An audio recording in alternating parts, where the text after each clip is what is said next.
सर्व चावट मित्र मैत्रिणींना सौमित्रचा नमस्कार. कसे आहात सगळे?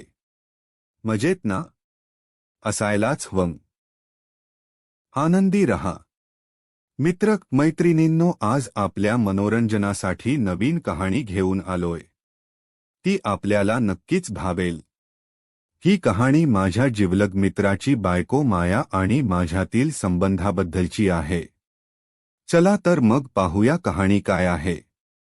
मित्र मैत्रिणींनो, आपण मागील कहाणीत वाचलंच असेल की माझ्या मित्र विलासच्या लग्नात मी त्याची प्रेग्नंट बहीण विशाखा, कविता मावशी अन विलासची मेव्हणी वैशाली यांना कचाक झून काढल होतं. त्यानंतर पूजेला पण मी गेलो होतो. त्यामुळे मला सगळे जण घरातलाच एक सभासद समजून मनमोकळेपणे बोलत असत.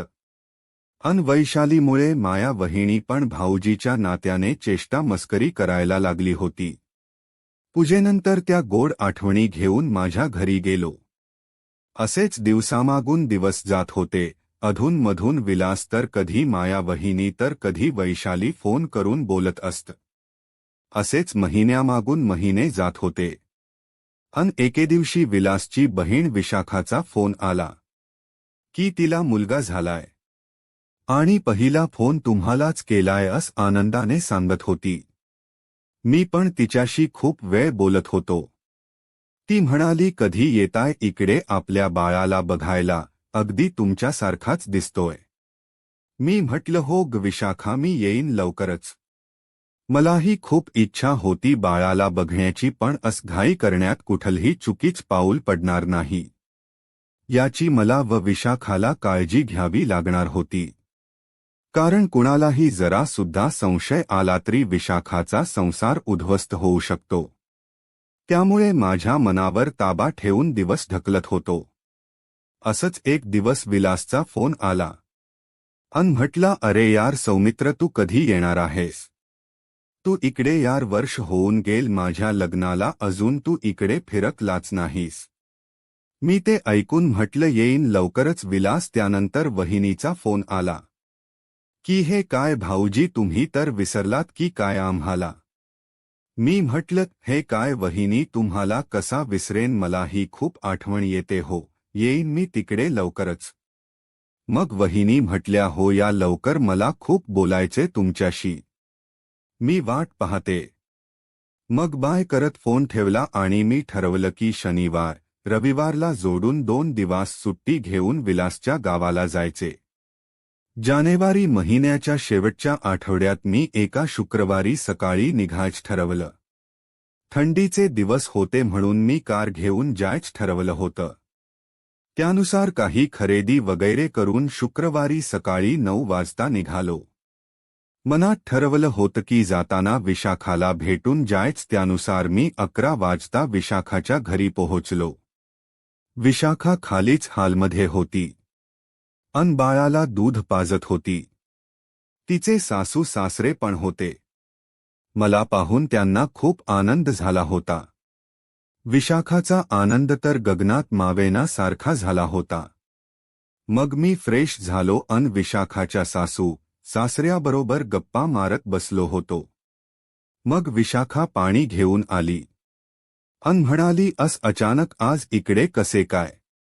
मी म्हटलं, विलासचा फोन आला होता की एक दिवस येऊन जा इकडे आणि भाचा झालाय हे पण सांगितलं. म्हणून जाता जाता भेटून भाच्याला बघून जाऊया म्हटलं. मग मी पाणी घेऊन ग्लास दिला. मग मी तिच्या सासूकडून बाळाला घेतलं. तर तो मस्तपैकी हातपाय हलवत खेळत होता. खूपच गोरपान अन माझ्यासारखंच बाळ दिसत होतं ते. मी खुश होऊन त्याचे गालाचे पापे घेत होतो. अन विशाखा आनंदाने किचनमधून बापलेकाच प्रेम बघत होती. इतक्यात ती चहा घेऊन आली. चहा टिपॉयवर ठेवला अन वाकून माझ्याकडून बाळाला घेऊ लागली होती. तस मी तिचे ब्लाऊजमधून दुधाने गच्च भरलेले स्तन बघत विचारलं, नाव काय ठेवले बाळाच? तर तिने सांगितलं, सौरभ ठेवलं. मी म्हटलं, खूपच छान नाव आहे, आवडल मला. मग मी तिच्याकडे बाळाला देत तिचा हात दाबला. तशी ती म्हटली, खूप लबाड आहे हा माणूस, ओळखतो आणि कुणी दिसलं नाही की रडतो. मग मी आणलेली खेळणी व काही ड्रेस आणले होते ते दिले. मग थोड्या वेळाने तेथून निघालो.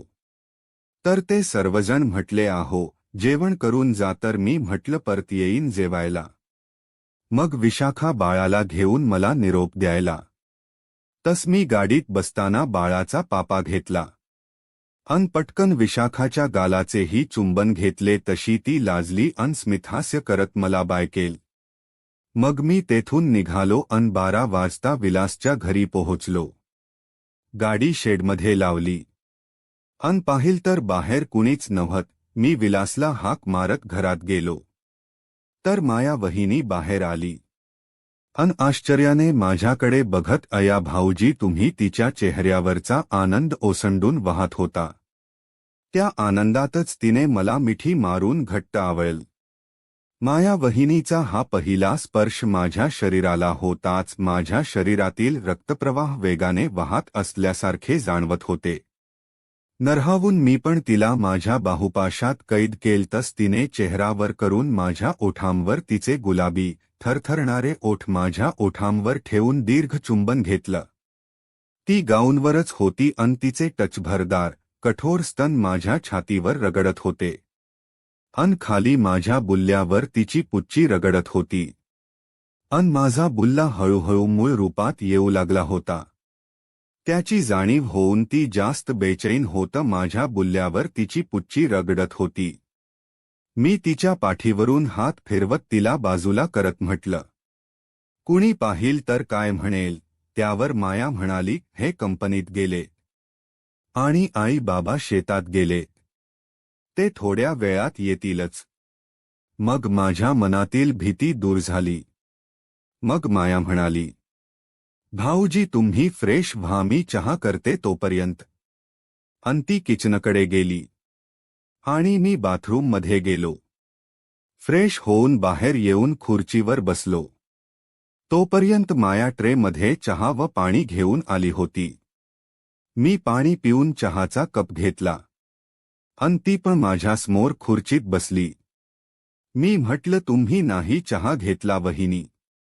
तस ती म्हणाली, हे काय भाऊजी सारख वहिनी वहिनी काय म्हणताय. आपण एकटे असताना मला मायाच म्हणत जा मला. मग मी म्हटलं, ठीक आहे माया, पण तूही मला नावानेच बोलवायच. मग ती म्हटली, हो मला चालेल सौमित्र. मग मी म्हटलं, कस काय चालले तुझ, सगळे ठीक आहे ना. आणि लग्न झाल्यानंतर मला तर तुझ्यात काहीच बदल झालेला जाणवत नाही माया. माझ ते बोल्ड ऐकून तिचा चेहरा उदास झालेला जाणवला. मग मी म्हटलं, तू खुश नाहीस का, तुला काही त्रास आहे का इथे. तर ती म्हणाली, नंतर सांगते. सर्व सौमित्र आणि इतक्यात काका काकू दोघी आले होते. मला पाहून दोघांना खूपच आनंद झाला होता. ते म्हणाले, तू कधी आला सौमित्र. तर मी म्हटलं, 10-15 मिनिट झाले असतील. मग आम्ही गप्पा मारत बसलो होतो. तोपर्यंत जेवणाची वेळ झालेलीच होती. मग काकूंनी आम्हाला जेवणासाठी बोलावल. मी आणि काका गेलो तर ताट वाढून ठेवलेली होती. मग आम्ही सर्वजण जेवायला बसलो होतो. माझ्या शेजारी काका अन समोर माया बसली होती आणि काकांच्या समोर काकू बसल्या होत्या. जेवताना माया माझ्या पायांना तिच्या पायांनी स्पर्श करत होती. मला वाटल चुकून लागला असेल, पण नंतर ती जास्तच पाय घासू लागली होती. मी तिच्याकडे पाहिल तर तिने लाजून स्मितहास्य करत डोळ्यांनी खाणाखुणा करत होती. मग मी खुर्चीवरून थोड पुढे सरकत माझ्या पायाने तिच्या पायाला हळूवारपणे गुडघ्यापर्यंत नेला. तस माया खूप लाजली आणि मला डोळ्यांनी खुणावत म्हणाली, नको ना. अशाप्रकारे आमची जेवण झाली होती. माया टेबलवरील आवराआवर करू लागली होती. मी आणि काका बाहेर जाऊन गप्पा मारू लागलो होतो. मग काकू पण येऊन बसल्या होत्या. थोड्या वेळाने माया पण काम आटोपून आमच्यात सामील झाली होती. मग मी म्हटलं, थांबा मी आलोच. अन कारकडे गेलो. अन मी सर्वांसाठी आणलेल्या भेटवस्तू व माझी बंगपण घेऊन आलो.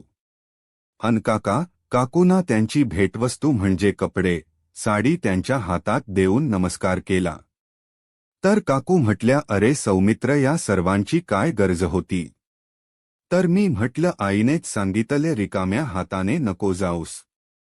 पूजेला काही दिल नव्हत. अरे तू आलास अन खूप मदत केली, हेच आमच्यासाठी खूप आहे सौमित्र. मग माया आणि विलासच गिफ्ट मायाला देत म्हटलं, घ्या वहिनी तुमच आणि विलासच गिफ्ट. तर माया नको म्हणाली, हे रागवतील मला. तस काकू म्हणाल्या, अघे बाळा, तुझ्या भाऊजींनी इतक्या प्रेमाने सगळ्यांना गिफ्ट आणल्यात.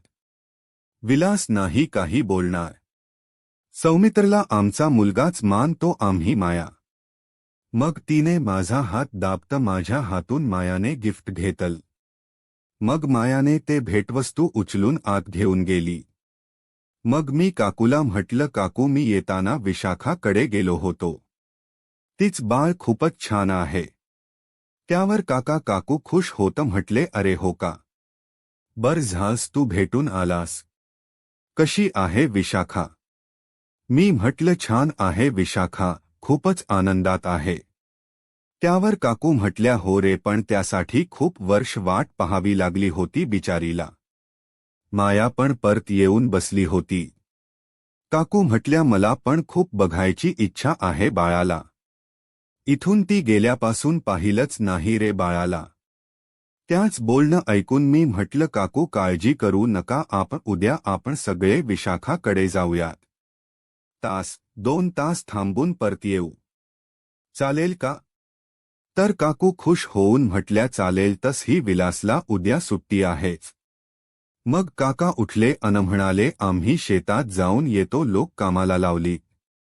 आजच सर्व काम त्यांच्याकडून पूर्ण करून घेतो, म्हणजे उद्या आपल्याला जाता येईल.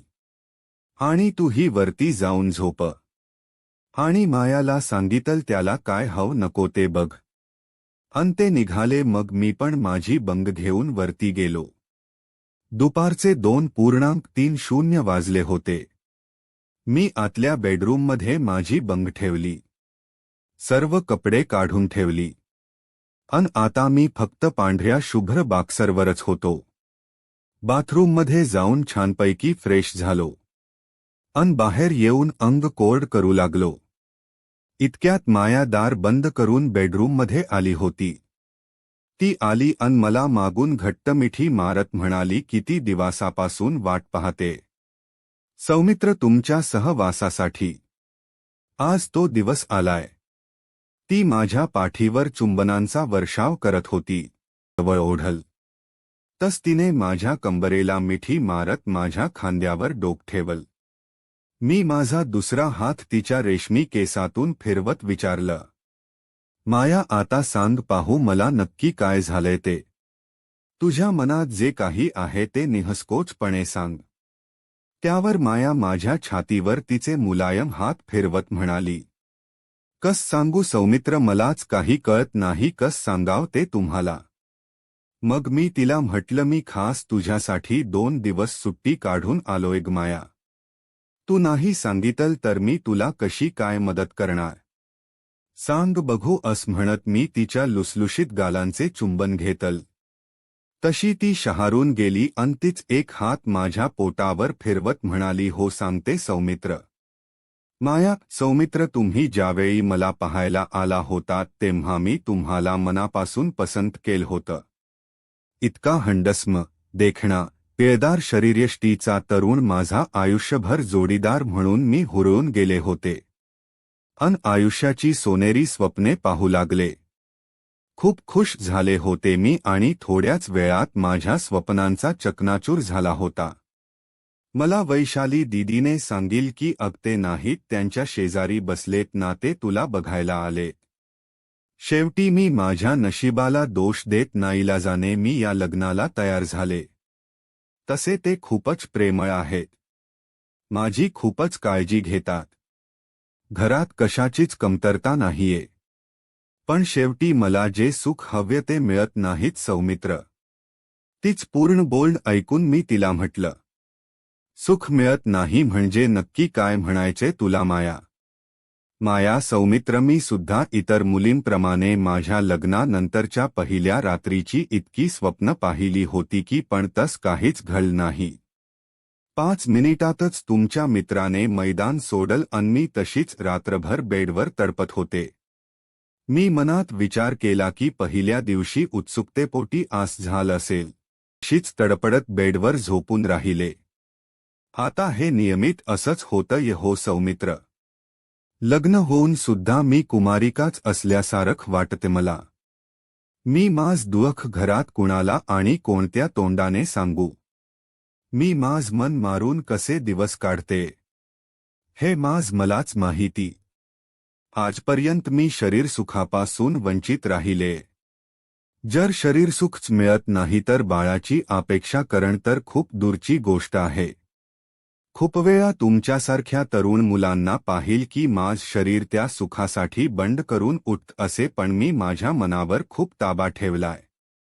आता तुम्हीच काय तो मार्ग काढा यातून सौमित्र. आता तुम्हीच माझ्यासाठी सर्वस्व आहात. आप लग्न नाही झाल म्हणून काय झाल? मी तुम्हाला पहिल्यांदा पाहता क्षणीच मनापासून पती मानले. अस म्हणत माया मला शरीर सुख देऊ शकणार नाही. पण मी हे मायाला सांगू शकत नव्हतो. खर तर माया ही माझ्यासाठी बेचैन झाली होतीच. मग मीच तिला म्हटलं, माया मी आहे ना तुझ्यासोबत, नको काळजी करू. मी तुझ्या सगळ्या इच्छा पूर्ण करेन. खूप काही सहन केले तू, आज मी तुला एकदम खुश करून टाकणार आहे. तुझाही शरीर सुखासाठी आसुसलेली काया बघ कशी तृप्त करून टाकतो ते. माझ बोलणं ऐकून माया खूपच खुश झाली होती. त्या आनंदाच्या भरात माझ्या ओठांचे चुंबन घेऊ लागली. तस मी हळूहळू बेडवर उताणा झोपू लागलो. ताच मायाने क्षणार्धात मला तिच्या बाहुपाशात